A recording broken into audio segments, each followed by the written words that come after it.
This video contains news and analysis related to a recent terror attack in Kashmir. The content may include sensitive visuals and discussions that could be distressing to some viewers. Viewer discretion is advised. We strongly condemn all forms of violence and terrorism. The purpose of the content is solely to inform and create awareness based on verified reports.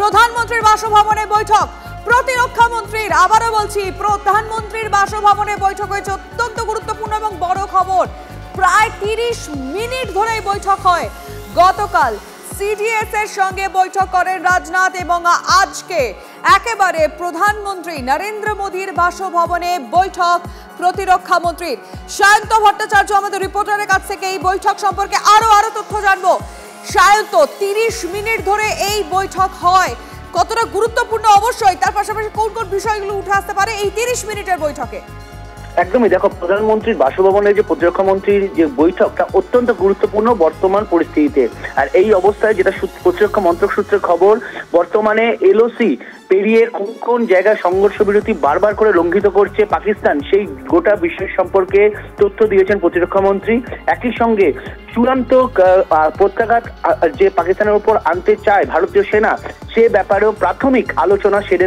নিয়েছেন প্রতিরক্ষা মন্ত্রী মূলত যেটা মনে করা হচ্ছে পূর্ণাঙ্গ যুদ্ধের বদলে সার্জিক্যাল স্ট্রাইক আদৌ করা যায় কিনা সেটা নিয়েও মূলত আলোচনা হয়েছে তবে ভারতীয় সেনার দিক থেকে কি কি কৌশল নেওয়া হচ্ছে এবং কিভাবে সার্চিং অপারেশন অন্যদিকে কত জঙ্গি মূলত উপত্যকা এলাকায় লুকিয়ে রয়েছে এই গোটা বিষয়টি প্রধানমন্ত্রী এই 30 মিনিটের বৈঠকে জেনে নিয়েছেন দেখো গতকাল সিডিএস এর চিফ ডিফেন্স অফ স্টাফ বৈঠক করেছেন প্রতিরক্ষা মন্ত্রীর সঙ্গে তারপর প্রতিরক্ষা মন্ত্রী এসে যাবতীয় সেই বৈঠকে যে তথ্য উঠে এসেছে সেটা রিপোর্ট সহকারে প্রধানমন্ত্রীর কাছে জমা দিয়েছেন একই সঙ্গে তোমায় বলে রাখি যে উপত্যকা এলাকায় যে চিরুনি তল্লাশি এবং অভিযান চলছে তাতে এখনো পর্যন্ত জঙ্গিদের অবস্থান কি রয়েছে জঙ্গিরা কোথায় লুকিয়ে থাকতে পারে সেই সম্পর্কে প্রধানমন্ত্রী যাবতীয় তথ্য নেন তবে সবচেয়ে গুরুত্বপূর্ণ হচ্ছে প্রধানমন্ত্রী সেনাবাহিনীর বর্তমানে কি অবস্থায় হয়ে রয়েছে এবং তারা মানসিক এবং কৌশলগতভাবে কতটা প্রস্তুত সেটাও প্রতিরক্ষা মন্ত্রীর কাছ থেকে জেনে নিয়েছেন অর্থাৎ চূড়ান্ত আঘাত আনতে পারে ভারত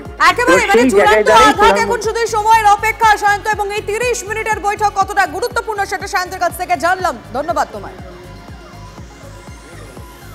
এক কথায় যদি বলি ফুল ওয়ার মোডে ভারতীয় সেনা 8ই মে উত্তরবঙ্গে মেগা ড্রিলের আয়োজন করা হয়েছে ওয়েপন আর্টিলারি প্র্যাকটিস ছাড়াও একাধিক গুরুত্বপূর্ণ ড্রিলের আয়োজন হয়েছে পাঞ্জাব গুজরাট রাজস্থানের মতো ভৌগোলিক পরিবেশের কথা মাথায় রেখে থাকবে স্পেশাল ড্রিলের ব্যবস্থা এক কথায় যদি আবারও বারবার যে কথা বলছি ভারতীয় সেনা এই মুহূর্তে ফুল ওয়ার মোডে 8ই মে উত্তরবঙ্গে নজর কারণ মেগা ড্রিলের আয়োজন করা হয়েছে কোন কোন বিষয়গুলির দিকে নজর থাকবে স্পেশাল ড্রিল কি থাকবে সবকিছু জানবো আমাদের রিপোর্টার এই মুহূর্তে প্রসেনজিৎ চৌধুরী রয়েছেন আমাদের সঙ্গে প্রসেনজিৎ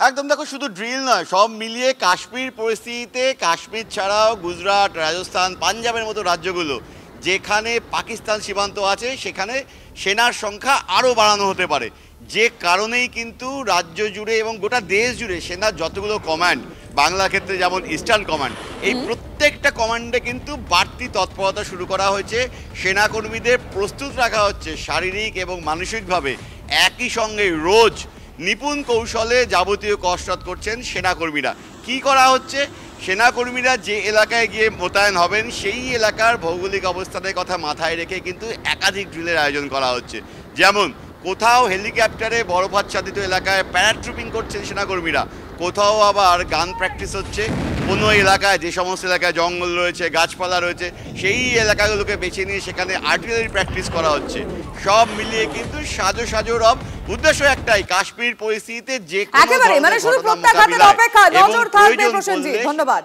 প্রধানমন্ত্রীর করা বার্তার পর প্রত্যাঘাত শুরু আমরা প্রস্তুত পোস্ট ভারতীয় নৌসেনার যুদ্ধ প্রস্তুতির ভিডিও ইতিমধ্যে পোস্ট করেছে ভারতীয় সেনার স্থলবাহিনী কাশ্মীর উপত্যকায় সেনা সংখ্যা বাড়াচ্ছে ভারত পাক সেনার গতিবিধি যাচাই করে পদক্ষেপ নিচ্ছে দিল্লি কিছুক্ষণ আগে মিটিং এর কথা আপনাদেরকে বলছিলাম আর ইতিমধ্যেই বাড়ানো হয়েছে অ্যান্টি ড্রোন সার্ভিলেন্সও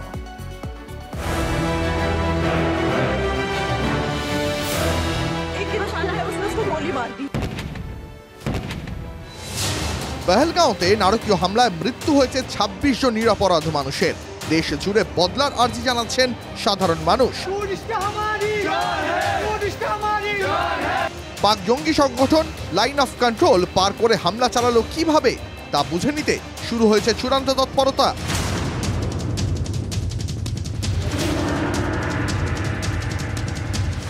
তল্লাশি চলছে কাশ্মীর জুড়ে। প্রধানমন্ত্রী নরেন্দ্র মোদী স্পষ্ট করে দিয়েছেন, পহেলগাঁও হামলা প্রত্যুত্তর ভারত দেবেই। अब आतंकियों की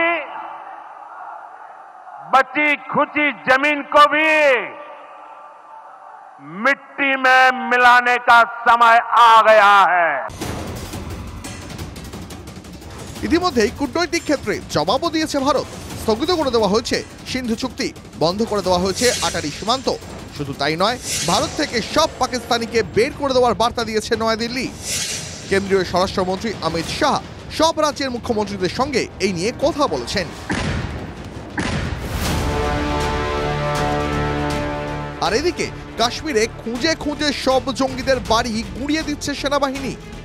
পহেলগাঁও হামলায় জড়িত যে জঙ্গিদের নাম সামনে আসছে তাদের বাড়িও গুঁড়িয়ে দেওয়া হয়েছে। তার মধ্যেই ভিডিওয় এবার শক্তি প্রদর্শন ভারতীয় সেনার। পাক হুঁশিয়ারির মাঝে সতর্কতার বার্তা ভারতের।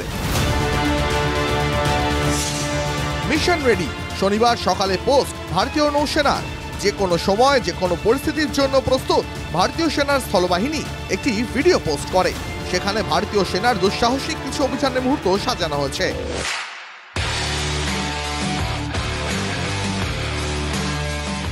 বায়ুসেনার অভিযানের ছবিও তাতে রয়েছে।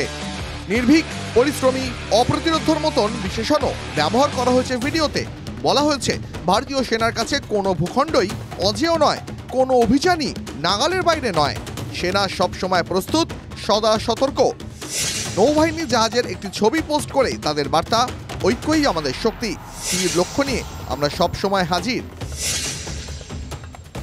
চাপা টেনশনের মধ্যেই সীমান্তে সেনা সংখ্যা বাড়াচ্ছে পাকিস্তান। এলওসিতে স্যাটেলাইট থার্মাল ইমেজে নজর ভারতীয় সেনার।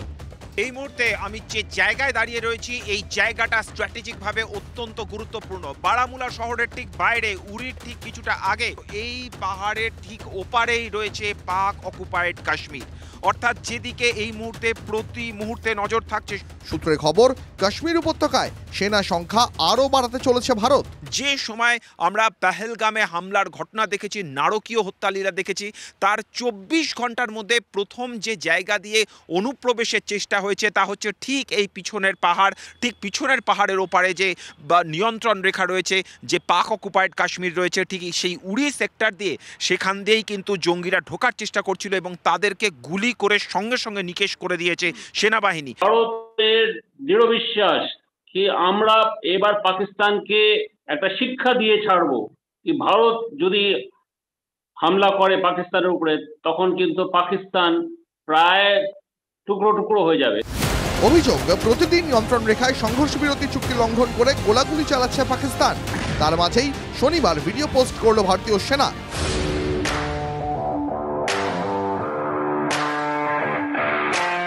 এই আবহে যাকে যথেষ্ট ইঙ্গিতপূর্ণ বলেই মনে করা হচ্ছে।